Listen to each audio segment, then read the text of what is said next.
It's such a fun Monday morning for me because I am joined in studio by guests that are so interesting in what they do, but also there are some of my closest friends. Joining me today on the couch is the interior designer, Sydney Ledden, owner of Sentio Design. So Sydney, how are you? Good, I am great. I'm so glad to be here. Thank you for having me. Great to have you here. So interior design, it's what you do. You are it's so interesting to hear about all that you are working on and what you've got going on in your business and your personal and professional life. So tell me about Sentio and what you're doing. Yeah, at Sentio we focus on wellness and sustainable design. We work in the commercial and residential sector, which is really fun because we do homes, which I love. It's so intimate, so impactful, but the commercial side is really cool because then you get to go visit it and, it kind of, you design for the masses, which is a little bit more of a challenge. Absolutely. So you're sustainable in your design. So what does that mean and what does that look like? Yeah, I think sustainability touches on a lot of things. It's not just material composition is huge, but also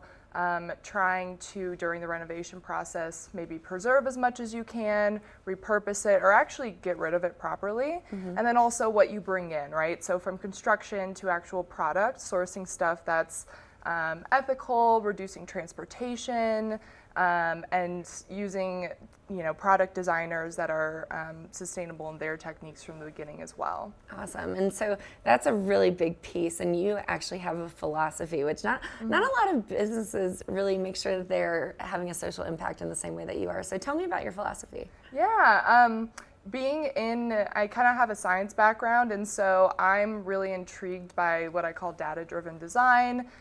So everything from the sustainability to also the psychological impact. So the well-being, whether it be your HVAC system, your acoustics, your lighting, also the functionality of your home, and then, what do you want to feel? Do you want it to feel calm? Do you want it to feel kind of enlivening, right? What does the space need and what are you trying to accomplish? So we do try to collect data, qualitative and quantitative, on our projects and learn, because every project's very unique. So it's really fun. Awesome. Yeah. So projects, let's talk about it. Yeah. You've got some exciting things happening right now. So tell me all about the projects you're working on. So I think kind of our top couple this year, residential, we're working on a 1920s home in San Francisco. So we end up with a lot of historical landmarks because the property owners want to be really thoughtful about how they go about that process in terms of preservation and also, trying to reduce an impact, because historical homes and buildings have a lot of carbon capture, which is really nice. So that is a really fun project for an amazing family. And then we're working on a community center in Denver and a restaurant, boutique hotel, 4-story, also historical landmark in Scottsbluff, Nebraska. And that is a really cool project for this kind of small downtown to help really revitalize it and create this mixed-use space for the whole community. That's great. So you've got projects in San Francisco, Nebraska, Denver, not to mention elsewhere. How do you find your clients? How do you connect and really make sure that you're working in the right partnership?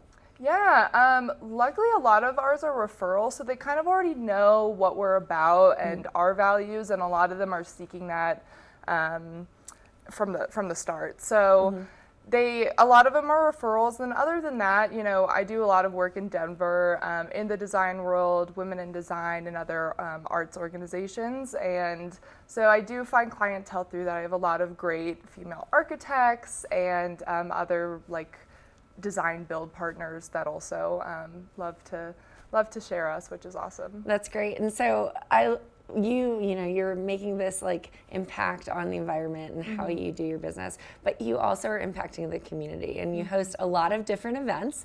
So talk to me about Sentio Design and the events that you do. Yeah, I work with Women in Design and CBCA and some other organizations.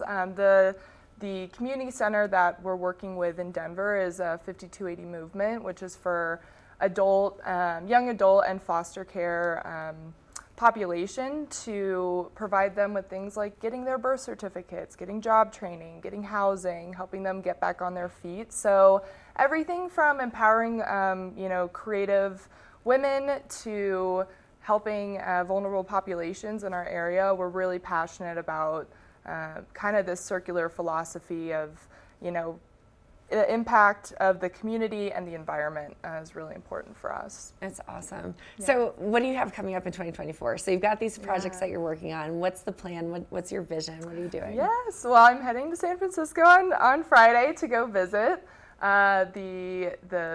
it's a 1920s Victorian home, so I'll go on site for that, which is really fun. I'll go see some of my family as well. And then I'm also going to Nebraska next week, so I have a lot of travel, which is really fun, part of my job. A lot of what we do is on the computer and rendering and researching. So when we actually get to go on site, that's like my favorite time of the project. And we'll go on a couple times, but that's the majority of what we have going on for now. And it'll keep us busy for quite a while. A lot of these projects, especially commercial, may take a couple years. So when we find clientele, we're really partners with them, and it's really a collaborative experience between everyone. Because I think, my philosophy and thought on design is really to listen to what people need that are actually using the space, whether it be commercial or residential. I think that's one of the most important things we can do as designers. That's great. So walk me through what a process would look like. So let's say one of our viewers wants to reach out and connect with you. How would you start and begin the process of design? Yes, we'll start with an initial consultation. Sometimes we can start with an initial on-site too, depending on how large the project is. We do everything from furbishing and decorating to new builds and full remodels. So I have a lot of questions to ask you in the beginning, right? Because I want to know your goals, tangible and intangible, right? So we help people figure out and navigate what it is they're looking for, because sometimes it's hard to describe with design, right? Sometimes people don't know their style, or they kind of know how they want to feel, but they don't know how to get there. And there's a lot of technical things that we do as well. So I'll ask questions that sometimes people haven't thought about and what their goals are. And then after that, we get measurements. Usually we start connecting partners, right? If we need an architect or a GC, even a structural engineer, we start to source those people locally with wherever your project may be. We've worked up in the mountains, we've worked in Nebraska, and also in larger cities. So we're kind of used to going through and interviewing the partners we need, collecting bids, and then as soon as we have what we need for AutoCAD, we start to render out your space, and then we start kind of pitching looks and also pulling together, like I said, some of those more technical things, like it could be appliances or certain features that you want. We start to get numbers, because sometimes I can tell you right away, and there are certain things, especially commercial, that are very unique, and so we start to, we're creative problem solvers. So a lot of what we do is proposing, and then we usually up front meet more frequently depending on how long your project is. Sure. And pretty much either, whether it be weekly or bi-weekly, continue to chip away at progress on them. That's amazing. And I think just like looking at what you do, I've seen you